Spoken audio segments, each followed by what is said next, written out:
ప్రతి ప్రేమ సక్సెస్ అవ్వాలనే రూల్ ఎక్కడైనా ఉందారా? సక్సెస్ అవ్వకూడదన్న రూల్ కూడా లేదు కదరా. సక్సెస్లు ఫెయిల్యూర్లు మన సంకల్పం మీద ఆధారపడి ఉంటుంది. పెద్దవాళ్ళను ఒప్పించగలే ధైర్యం మీద ఆధారపడి ఉంటుంది. రే సాయి, ప్రేమలో ఓడిపోయినందుకు నా బాధ, నా ఏడుపు, నా కోపం మాత్రమే మీకు కనిపిస్తున్నాయిరా. చితికిపోయిన నా గుండెని ఏదైనా పారామీటర్తో టెస్ట్ చేసి చూడండిరా. అప్పుడు మీకు అర్థం అవుతుంది నేను మనిషిగా చచ్చిపోయి చాలా చాలా కాలం అయిపోయిందని. చూడు సాయి, పెళ్ళి ఆపడానికి నువ్వు రాధిక ఎన్ని ప్రయత్నాలైనా చేసుకోండి, కానీ ఆగదు. నేను అనుకున్నది మీకు చెప్పింది చేసి తీరుతాను. దేవదాస్, దేవదాస్,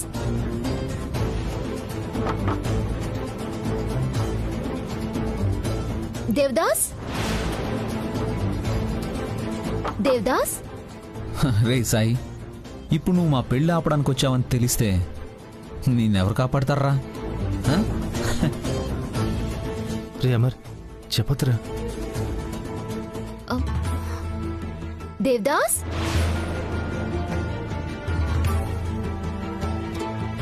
దేవదాస్. రే అమర్, రే అమర్, ప్లీజ్ ప్లీజ్ ప్లీజ్ రా, వద్దురా, ప్లీజ్ ప్లీజ్. రే రే అమర్.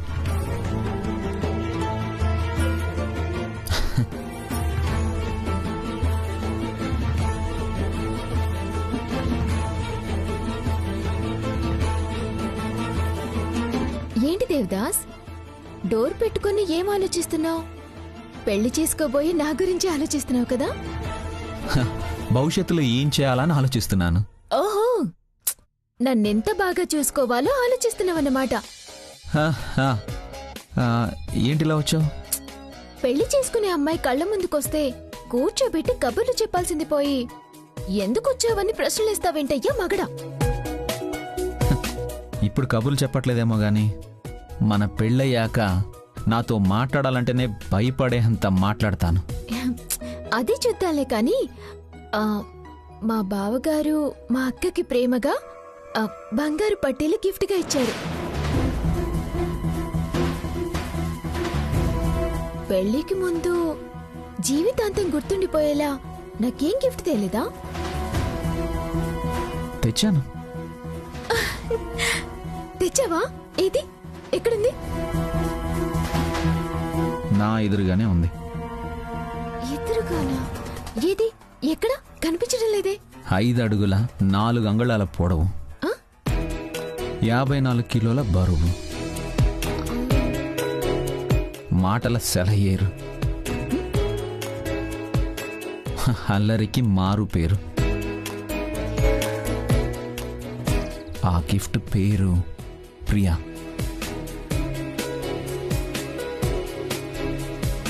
ఒక విధంగా ఇది నాకొచ్చిన గిఫ్ట్. ఇక నీకివ్వాల్సిన గిఫ్ట్లు అంటావా? పెళ్ళయ్యాక ఒకటి తర్వాత ఒకటి, ఒకటి తర్వాత మరొకటి. నువ్వు అడగకుండానే నీ ఊపిరి సలపనని గిఫ్ట్లు ఇస్తూనే ఉంటాను. నేనిచ్చే ప్రతి గిఫ్ట్కి నువ్వు షాక్ అవుతూనే ఉంటావు. Thank you so much. సరే, నువ్వు రెస్ట్ తీసుకో. పెళ్లిలో గ్లామర్గా కనిపించాలి కదా.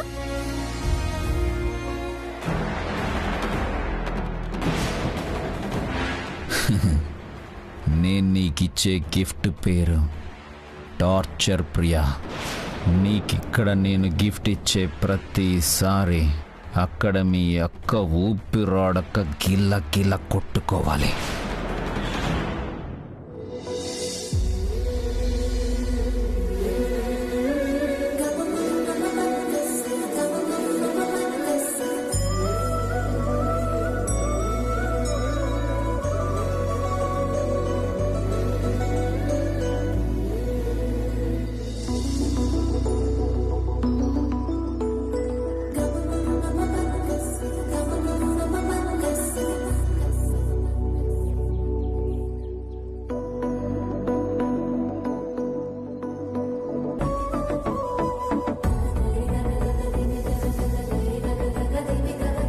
అటుపక్క కూడా క్లీన్ చేయండి.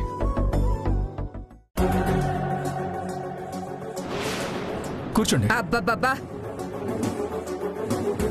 కడుపులో ఎలకలు పరిగెడుతున్నాయనుకో. వీళ్ళేమో ఇదంతా శుభ్రం చేసి చావలేదు.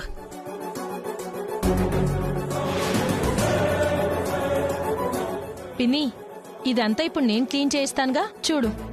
బాబు కైలాష్, ఆ, పిన్ని, బాబాయ్ అమర్ కూడా వచ్చుంటే అందరం కలిసి భోజనం చేసేవాళ్ళం కదా.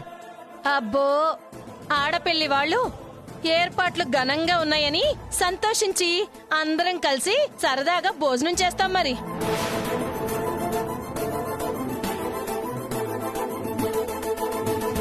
ఇప్పుడు మీకేం లోటు జరిగింది పిన్ని?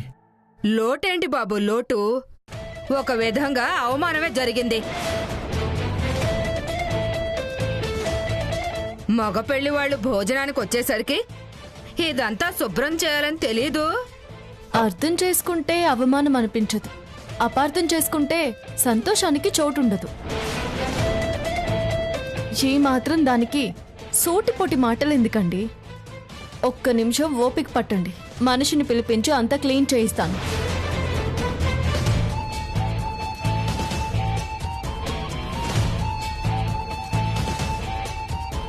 ఎంత పొగరో, మాటకి మాట సమాధానం చెప్తోంది.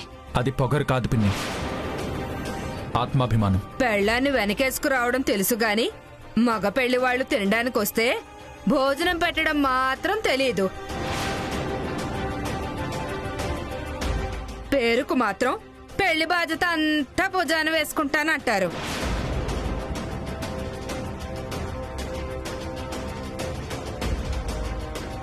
నాకొచ్చే కోపాన్ని కంట్రోల్ చేసుకోకపోతే ప్రియా పెళ్లి ఆభాసు పాలవుతుంది. కంట్రోల్ చేసుకోవాలి. రాధిక పనివాణ్ణి తీసుకుని వచ్చి క్లీన్ చేయించగానే భోజనం వడ్డిస్తామండి.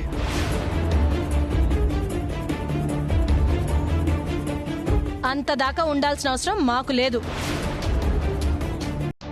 ఇప్పటికిప్పుడు ఇదంతా నువ్వైనా సరే శుభ్రం చేసి మాకు భోజనం పెట్టు.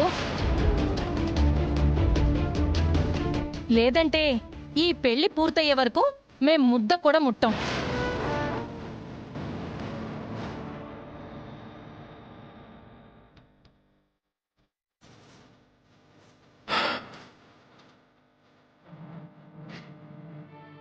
ప్లీజ్ పిన్ని, 2 నిమిషాలు, పనివాడు వచ్చేస్తాడు.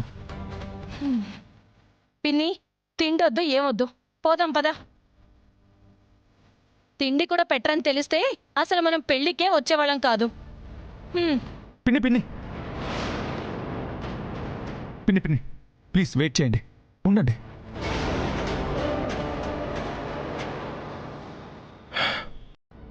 సరే, నేనే ఇదంతా తీస్తాను.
త్వరగా తీ బాబు, కడుపులో ఎలకలు పరిగెడుతున్నాయి.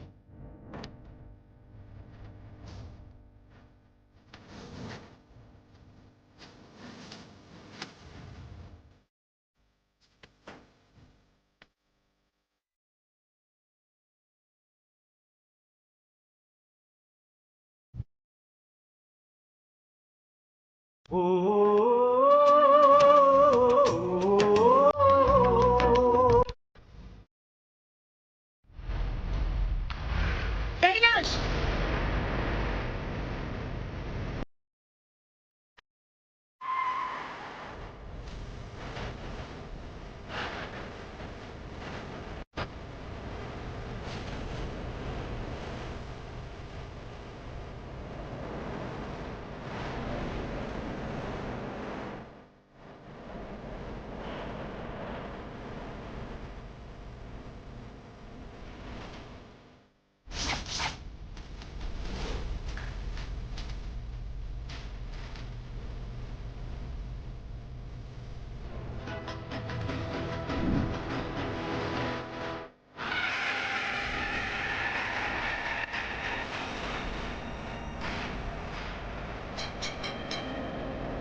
ఏంట్రా ఏంటి నువ్వు చేస్తున్న పని?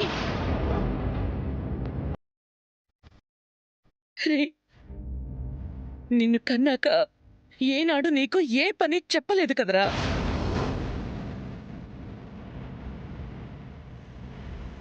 అలాంటిది ఎవరో చెప్పిన పని నువ్వు చేయడం ఏంటి?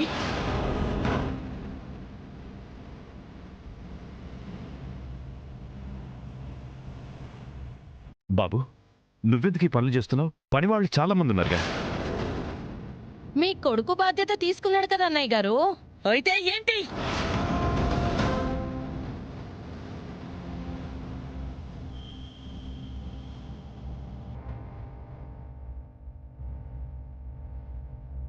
అయితే నా కొడుకుతో ఎంగిలాకులు ఎత్తిస్తారా?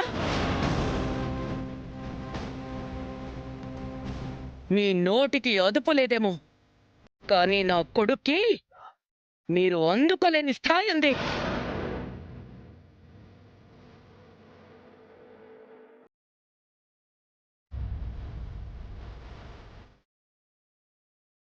కాళ్ళు కడిగించే దగ్గర మౌనంగా ఉన్నానని ప్రతి చోట అలాగే ఉంటాననుకోవద్దు. పెళ్లికి వచ్చిన దగ్గర నుంచి చూస్తున్నాను, మీరు మనసులో ఏదో పెట్టుకుని నన్ను నా కొడుకుని అవమానించాలని చూస్తున్నారు.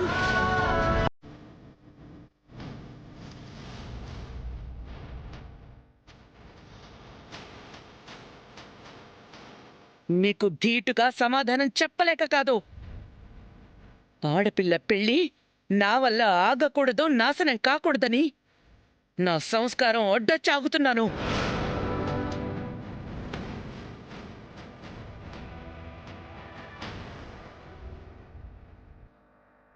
మంచికి మారుపేరైన మా అన్నయ్య గారి మనసు బాధపడకూడదని నేను ఊరుకుంటున్నాను. లేదంటే నేనేంటో మీకు చూపిస్తే నువ్వు కోలుకోవడానికి ఈ జన్మ సరిపోదు.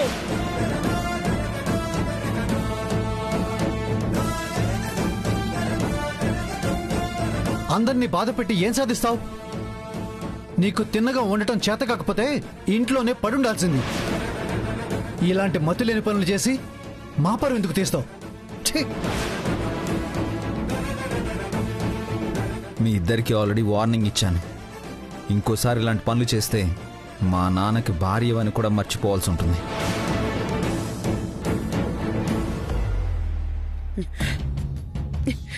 అన్నయ్య గారు, మేమిక్కడ పెళ్లిలో ఉంటే మాకు అవమానం, వాళ్ళకి అసహనం.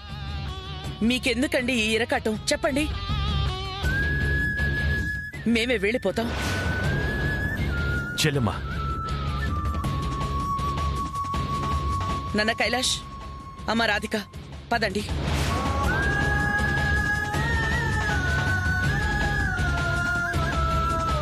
ఎలాగైనా ఈ పెళ్లి నాపాలి అనుకుంటుంటే మధ్యలో ఈ గొడవేంటి? నేను వెళ్ళిపోతే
ఉంది, కాదనడం లేదు.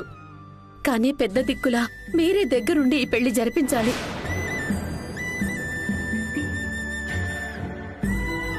చెల్లెమ్మా, నా తోడబుట్టిన ఆడపిల్లలెవ్వరూ లేరు. దేవుడా లోటును నీ ద్వారా తీర్చాడమ్మా.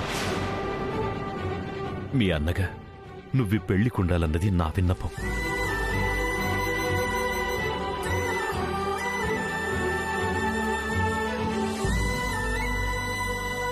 అమ్మా, ఇలాంటివి రావని నేను మీకు మాటిస్తున్నాను.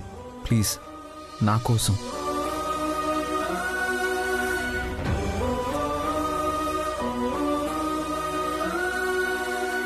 ప్లీజ్ అత్తయ్య, ప్లీజ్ ప్లీజ్ ప్లీజ్ ప్లీజ్. ఒప్పుకోండి వదిన గారు.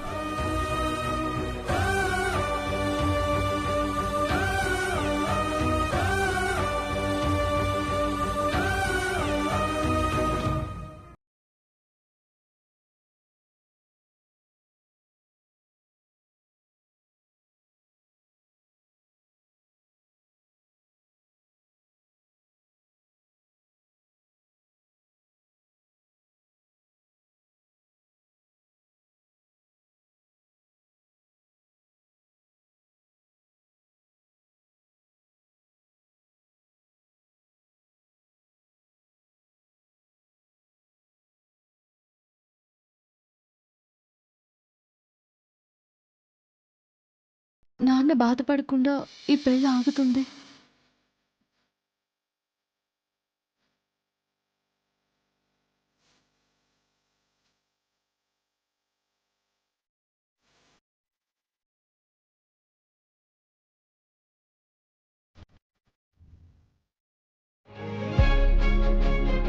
రాధిక,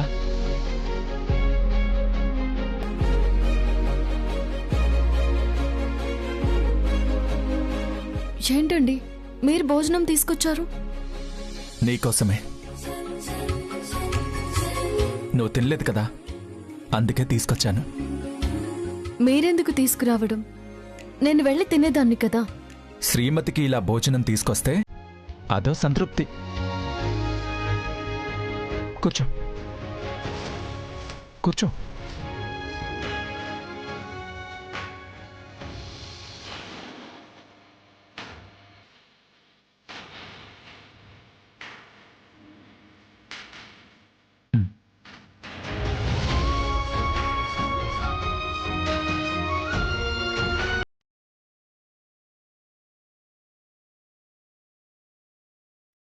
ఏమైంది రాధిక?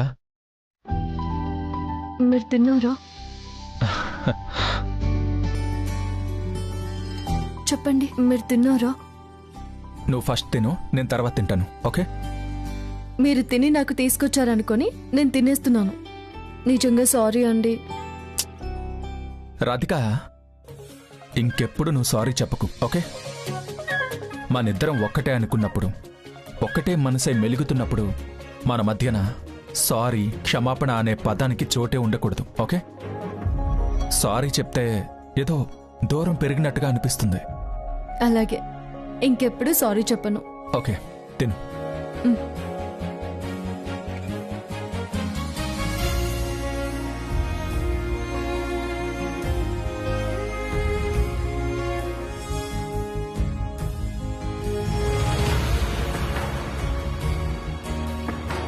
అయ్యో, మళ్ళీ ఏమైంది రాధిక? మీరు తినలేదన్నారని నా ఎంగిల్ మీకు పెట్టేస్తున్నానండి. భార్యాభర్తల మధ్యన సారీ ఉండకూడదన్నట్టే ఎంగిలి కూడా ఉండకూడదు. ఓకే? అలాగే.